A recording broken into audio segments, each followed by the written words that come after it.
para começar aí falando de Clean Architecture, especificamente de componentes, o que a gente precisa saber? Saber o que são componentes, né?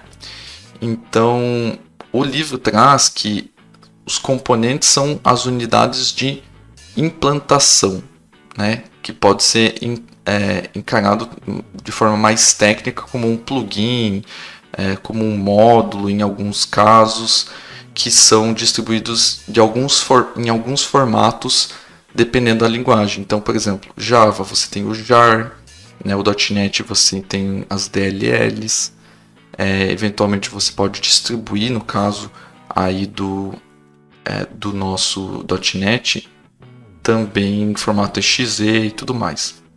Componentes são uma parte um pouco mais abrangente do que quando a gente fala, por exemplo, de entidades ou algumas partes específicas do software. São uma reunião de algumas estruturas, de algumas partes, principalmente de classes, né, que é o que compõe basicamente o nosso software, e organizados de uma forma que façam sentido.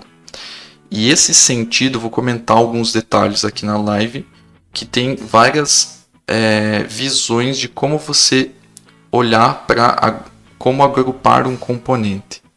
Tá? Como que eu agrupo? Como que eu sei quais são as classes que compõem um componente? O que eu devo levar em consideração para fazer essa divisão?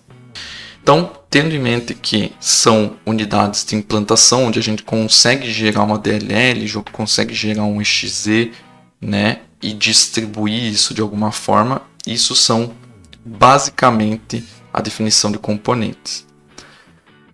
Segundo o livro também, os componentes têm que ser bem projetados de forma que você consiga tanto desenvolver independentemente, quanto também fazer o release, né? Fazer a distribuição deles de forma independente. Então, você pode olhar para componentes como se fosse também a questão que a gente trata muito aí no dia a dia, como se fossem módulos, né? Uma equipe trabalha no módulo X, uma equipe trabalha no módulo Y.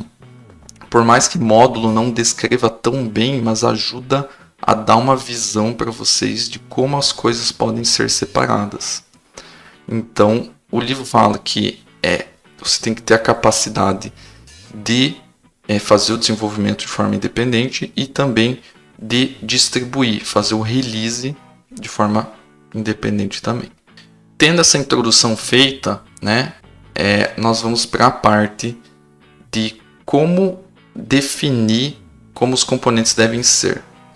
Para chegar nessa parte de como definir quantas classes, quais são as classes um componente vai integrar e vai acoplar, né?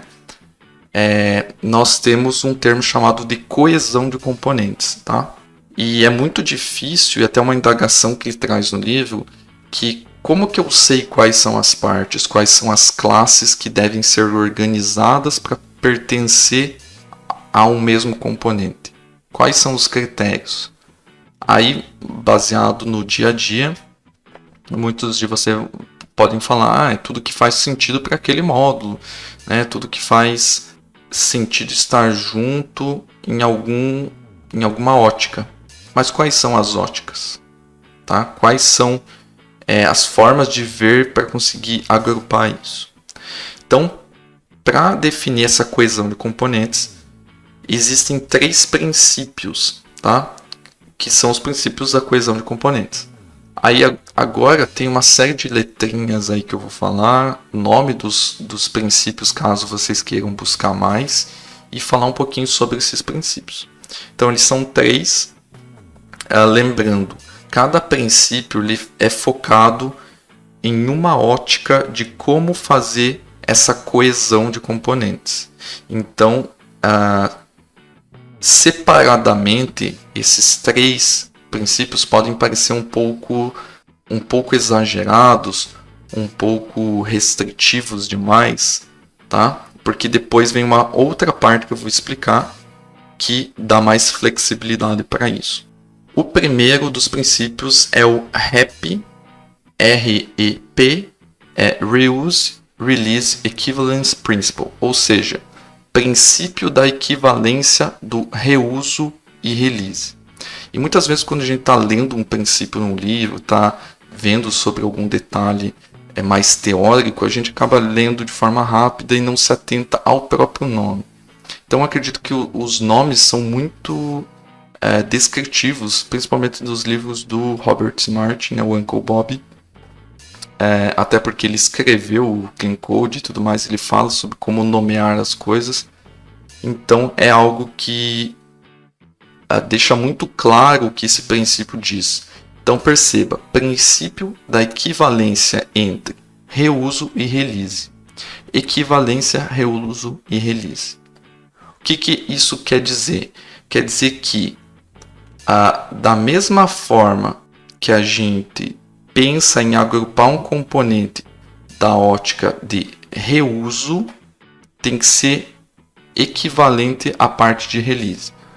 Em quantos componentes você divide o teu software pensando em reutilizar eles? Então você tem 5 componentes, por exemplo, tá?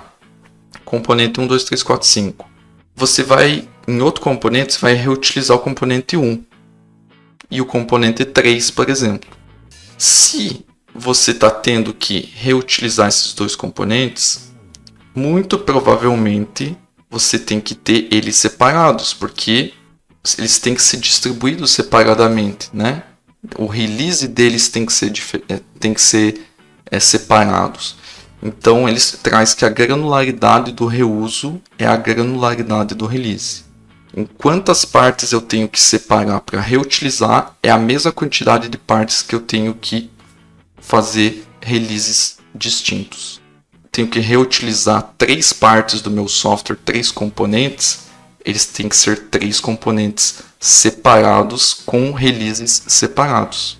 Releases, quando eu falo, é basicamente a distribuição em DLL separadas. E sempre quando eu falo em componentes aqui, pensem em junções, agrupamentos de classes, de estruturas que formam um pacote, tá? Um pacote que é o componente.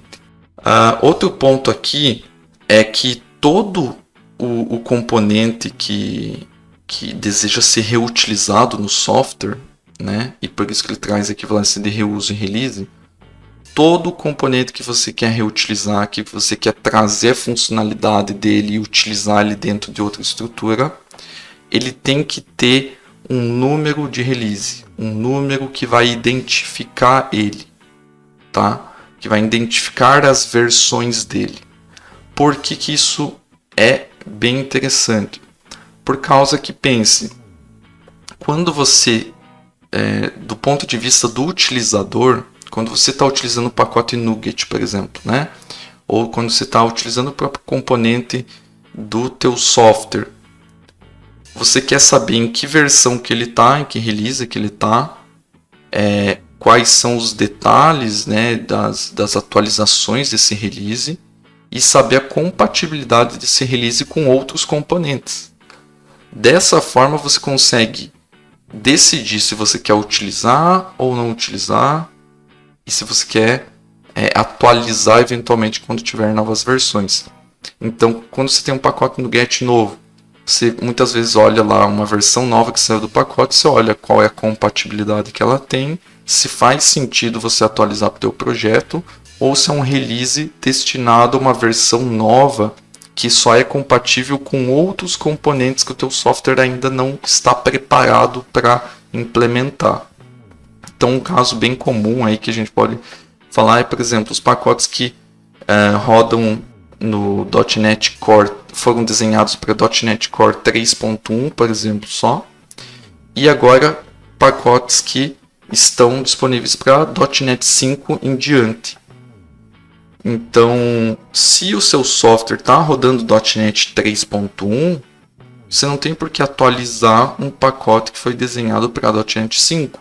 Né? Você tem uma pendência antes disso, que é atualizar o restante das dependências para .NET 5 para daí conseguir utilizar aquele outro componente, aquele outro pacote. Então, o número de release, o número de versão é muito importante para que você consiga fazer toda essa análise e fazer o tracking também de como esse componente está evoluindo ao decorrer do tempo, tá?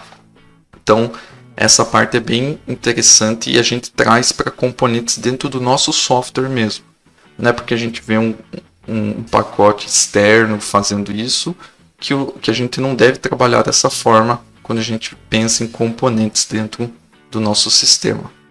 Então, esse basicamente é o princípio da equivalência do reuso e release, que é baseado na reutilização das partes do teu sistema. Você vai fazendo o release deles em partes separadas conforme você reutiliza.